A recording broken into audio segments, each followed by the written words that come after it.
결국 자유에 투자하는 거죠. 기업 활동도 자유롭고 정부 규제도 적어서 이익이 장기적으로 증가하는 기업들 정말 많죠. 시장이 투명하고 법치가 보장돼서 투자자인 내가 보호받을 수 있는 그런 시장이죠.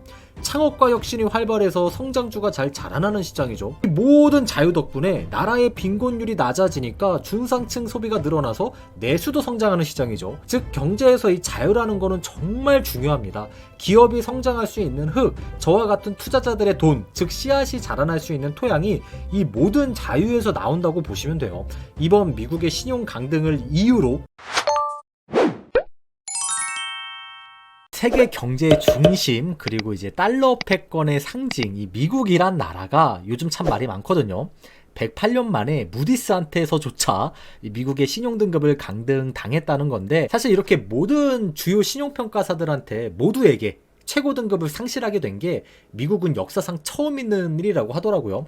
따지고 보면 미국 주식, 미국 국채, 이게 절대적인 안전자산이 미래에 맞을까? 이런 의문을 시장이 가질 수밖에 없다라는 건데, 역시 세계에서 가장 빠른 발을 가지고 있는 게 우사인 볼트가 아니라 이 돈인 것 같아요. 돈. 이번에 충격적인 이 미국의 신용 강등 때문에 미국의 환율도 꾸준히 지금 3개월치 자료인데 꾸준히 내려오고 있죠. 이 공식력 있는 기관에서 가져온 자료거든요. 결국 빚이, 이 나라 빚이 지금의 미국의 상황을 초래하게 된 거나 마찬가지인데, 이 미국의 연방정부 부채가 36조 2천억 달러라는 게 지금 보이시죠? 하나로 치면 약 5경 원이라는 건데, 미국 역사상 가장 높은 수준의 이 국가 부채가 계속해서 지금 쌓이고 있어요. 보면은 1980년대 이후로 부채가 이제 조금씩 늘어나기 시작하다가 2008년 금융위기, 그리고 2020년 코로나 때를 기점으로 해서 트리거가 돼서 부채가 진짜 급증을 했거든요. 코로나 이후에 미국도 경기 부양한다면서 막 돈 뿌리고 난리도 아니었잖아요. 이후에 금리 인상을 해도 지금 여전히 부채가 줄지 않고 계속 증가하고 있다는 거죠. 그러니까 무디스도 아차 했을 거예요. 기축통화국임에도 불구하고요. 그러니까 우리나라 국민연금 문제처럼 미국도 앞으로 풀어가야 될 숙제가 바로 이 국가부채라고 할 수 있을 정도거든요. 그러니까 역사적 최고치의 부채는 계속 쌓이지, 이자만 갚기도 힘든 수준에 도달했지. 결국 3대 평가사 모두한테 역사상 처음으로 국가신용등급을 강등당했지. 그로 인해 기축통화인 달러도 하락 추세지. 그러니까 앞으로 달러 위기설, 미국 주식 시한폭탄, 이런 영상들이 앞으로 주변에 많이 보일 수도 있거든요. 그러니까 소음에 민감하고 감정이 쉽게 이 매수 매도가 좌지우지 되시는 분들께서는 각별히 좀 주의하실 시기라고 저는 말씀드리고 싶어요. 또 너무 걱정하지는 마세요. 일단 이 사진을 좀 보여드려야 조금은 안심들이 되실 것 같거든요. 그러니까 역사 그 자체라고 보시면 되세요. 과거에도 미국은 신용등급이 강등된 정적이 있거든요.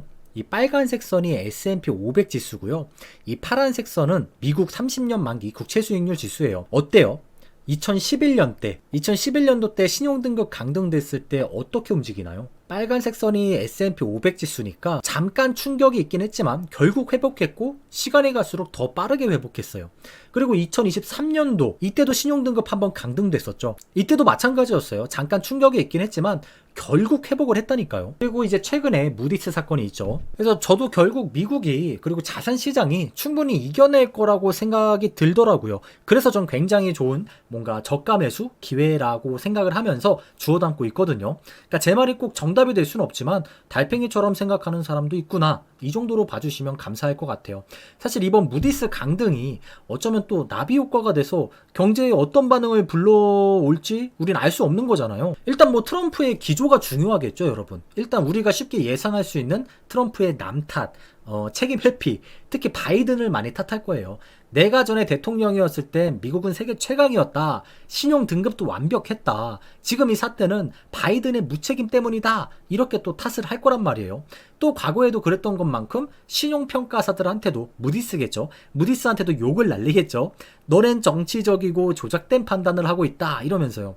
그리고 달러와 국채 신뢰도를 방어하기 위해서 미국 신용 강등은 일시적이다. 아무도 신경 안 쓸 거다. 미국은 여전히 세계 경제의 중심이다. 라고 하면서 시장의 불안감을 잠재기 위해서 강하게 립서비스를 할 수도 있을 거예요.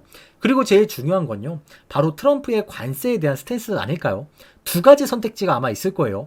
이번 신용등급 강등을 또 한 번 명분으로 삼아가지고 자신의 관세 정책을 더 강하게 몰아칠 가능성, 그리고 사실 애초에 트럼프가 관세 때린 게 이거 국가부채 해결하려고 한 거나 어떻게 보면 마찬가지잖아요. 큰 그림으로 보면요. 그러니까 당장 경제에 충격파가 있더라도 미래의 미국을 더 부흥시키려는 계획인 건 사실이란 말이에요.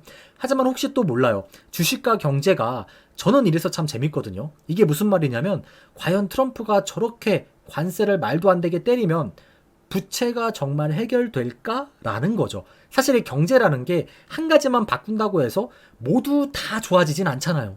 결국 금리 때문에 그래요. 금리가 낮으면 낮은 대로의 장점이 있고 또 높으면 높은 대로의 장점이 있단 말이에요. 그래서 모든 경제는 상호적이라는 걸 만약에요. 이 트럼프가 인정해버리는 순간이 오면 이번 신용등급 강등이 오히려 관세 추진에 브레이크를 걸 가능성도 완전히 배제할 수는 없지 않을까요? 그러니까 이 두 가지 방향성에 따라서 올해 주식시장의 분위기도 많이 달라질 수 있을 것 같고요. 여기 모르면 최대 128만원 손해입니다. 아정당은 지원금 설치 당일 즉시 입금, 약정 끝날 때마다 받을 수 있어요. 법이 정해준 지원금 당연히 챙기셔야죠. 신용카드에서도 현금 캐시백을 최대 20만원 더 받고 신청도 아정당 홈페이지에서 1분이면 끝나서 편합니다. 전국 가입자 수일이 아정당 가장 많은 가입 수당으로 최대 현금 지원, 다른 것보다 혜택이 적다면 차액의 120%를 보상합니다. 24시간 무료 상담 초고속 설치까지, 불만족 시 전액 환불하는 보장이사도 있습니다. 인터넷 정수기, 휴대폰 이사 청소 카드까지 정당하게 받자. 아정당. 보시면 실제로 어때요? 이건 미국이 매년 지불하는 그 이자 비용이 얼마나 빠르게 증가하고 있는지를 나타내주고 있는 그래프거든요. 그래프를 보시면 25년도 누적 이자 비용이 꾸준히 그리고 확실히 더 예전보다 증가하고 있어요. 두 가지 이유가 있겠죠. 첫 번째는 국가 부채가 너무 많아졌다는 거. 두 번째는 뭐겠어요? 금리도 높기 때문이겠죠. 국가 부채의 이자는 꼭 갚아야 하는 고정 비용이에요. 이자에 대한 부담이 생길수록 나라가 어떻게 되겠어요? 복지나 국방 그리고 인프라 예산까지 압박을 받을 수 있을 거예요. 결국 이번에 터진 무디스의 신용등급 강등 사유이기도 하고요. 그러니까 트럼프 1기 때를 생각해 보세요. 고집스럽고 강경한 리더 스타일이었잖아요. 연준, 언론, 동맹국, 심지어 자기 참모들까지 무시하면서 자신의 정책을 밀어붙인 사람이란 말이에요. 하지만 트럼프도 현실의 벽은 있지 않을까요?